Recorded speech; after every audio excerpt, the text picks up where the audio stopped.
Hello everybody and welcome back to the Visual Guys Wrestling. We've got a Raw review for you today. I know, usually do SmackDown, but I'm doing Raw this week as well as SmackDown. So definitely come back tomorrow for SmackDown as well. But this is last night's Raw reviewed. Just remember, if you're liking these videos and you like the wrestling stuff we do on the channel, please hit that like button and subscribe if you haven't already. Or if you just like Pokemon superheroes or attempts at comedy, go check out our other stuff. But yeah, let's start now. Kurt Angle's in the ring. He's about to announce the way they're going to determine the new number one contender for Brock Lesnar's Universal Championship. They're going to have a fatal 5-way Extreme Rules. But then the big dog, Roman Reigns, comes down. He says, listen, I beat The Undertaker. It's my title shot. Then Finn Balor comes down and says, no, I was the first ever Universal Champion. And I never lost it. And then Samoa Joe comes down. And then Bray Wyatt comes down. And then Seth Rollins is at the stage. And he's like, I'm going to face Brock Lesnar. And then him and Samoa Joe charge at each other, go at it. Causes chaos in the ring. Bray Wyatt, Roman going at it. Finn Balor doing over the top rope craziness.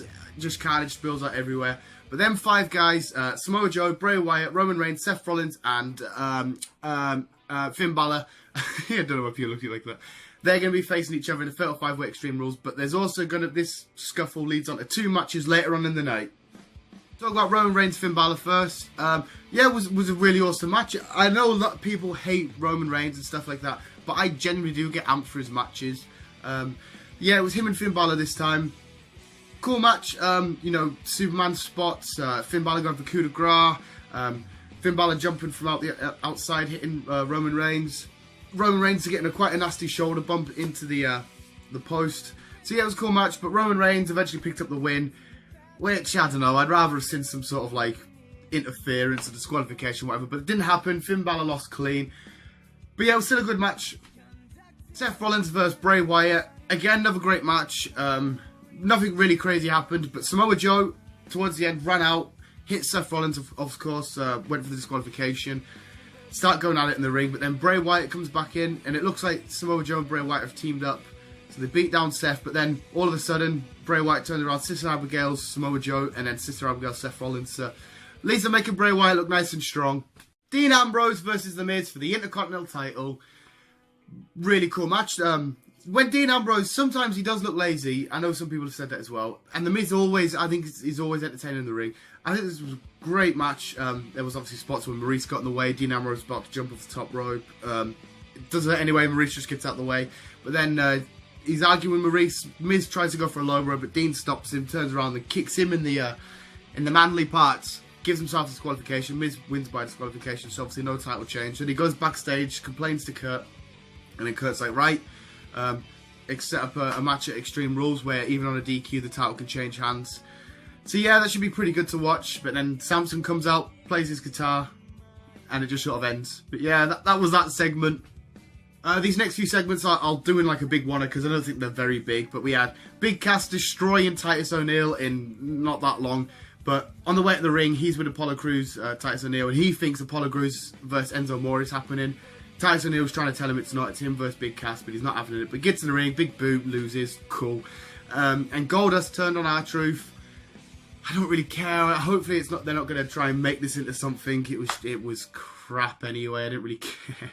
Which sucks. I do like Goldust, and I don't mind R-Truth, but whatever. And Braun Strowman had a nice little promo package. Well, a nice promo package. It was more for Roman Reigns fans because it was the beatdown of the Monster Among Men by Roman Reigns, and it's just like a look back at him getting beat down. But yeah, they were just like the mini segments that were just meh. Cruiserweights, Jack Gallagher and Austin Aries versus TJ Perkins and Neville, the Cruiserweight champion. Yeah, cool match. TJ Perkins and Neville pick up the win. And then they go backstage and they basically say, we've still got a problem. We need to take out Austin Aries' knee because it's still hanging on by a thread. And then Neville says to TJ, you will eventually get your title shot against us. It's probably going to be some sort of shenanigans with that along the way. But yeah, I'm actually a lot more invested with the Cruiserweights now with these 4 because we've got a good storyline behind them all going on and stuff. So yeah, Cruiserweights for me are going somewhere now. Bayley and Alexa Bliss in the ring. My girlfriend, my wife-to-be Bayley. Unfortunately though, I don't think she's the best on the mic. Alexa Bliss is 20 times better. But anyway, they're going at it. It ends up Alexa Bliss destroying Bayley with a kendo stick, smashing up her arm and stuff. And then she goes backstage, well, so she's backstage, icing it up. Kurt Angle says, oh, come on, Bayley, Extreme Rules, I'll put you guys in just a straight up wrestling match. She's like, no, I want revenge. She goes, right, Extreme Rules, you can have a kendo stick on a pole match. Everything's on a pole, isn't it, in wrestling? At some point or other, it's always on a pole. But yeah, that's set for Extreme Rules. It was a fine segment, carry on the feud. I don't think Bayley will beat Alexa Bliss. I think she'll have the title for a little while now, but we'll wait and see. Sasha Banks versus Alicia Fox. Great impression, Noam Dar. He's ringside. Yeah, this was a cool match. Alicia Fox, I think it's sometimes she does get quite underrated. I know her character makes me cringe quite a lot sometimes, but in the ring she is quite a decent performer. But her and Sasha Banks put in a right match. But Alicia Fox picked up the win, which I was shocked at. I mean, there was no shenanigans. It was just a straight-up win. So we'll see what WWE's plans for her are in the future, I guess. And finally, I'm going to end my little review, because I do my reviews in any order. It's just the way I jot it down, for whatever reason. Jeff Hardy versus Sheamus.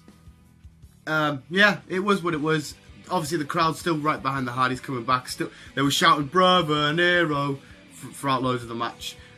Sheamus doing some decent little spots. I mean, there was a bit where he went to go kick Jeff, and Mutt's like on the apron. He's like, oh, watch out. And he gets hit and gets chucked into Cesaro and stuff. But Jeff Hardy picks up the win.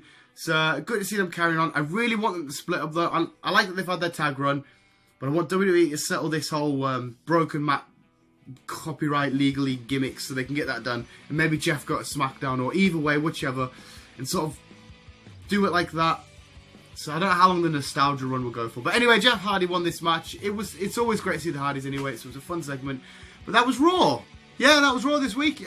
Pretty good edition. It wasn't going to be the greatest show because we've just had a European tour. And obviously the European tour, it's something like, what's it, like 24 events in 11 days, whatever the stat thing says.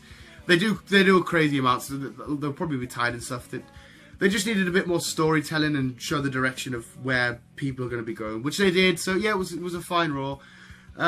Yeah, make sure, guys, you come back tomorrow for my SmackDown review, and Friday we'll have our Backlash predictions up. I'm not sure if we'll be doing that alone or not. I don't know when Chris is going to be able to come back or whatever. But yeah, if you could, like I said at the start, hit the like button, subscribe if you haven't already. We don't just do wrestling, Pokemon, superheroes, attempted comedy, film reviews. We do everything on this channel. And it's so much fun. But thank you guys so much for watching. I've been very red for Raw. I'll get all this minginess off. And I can get blue on tomorrow, back in my brand of SmackDown. But thank you guys for watching. Peace out. That was maybe like Braun Strowman. Rawr.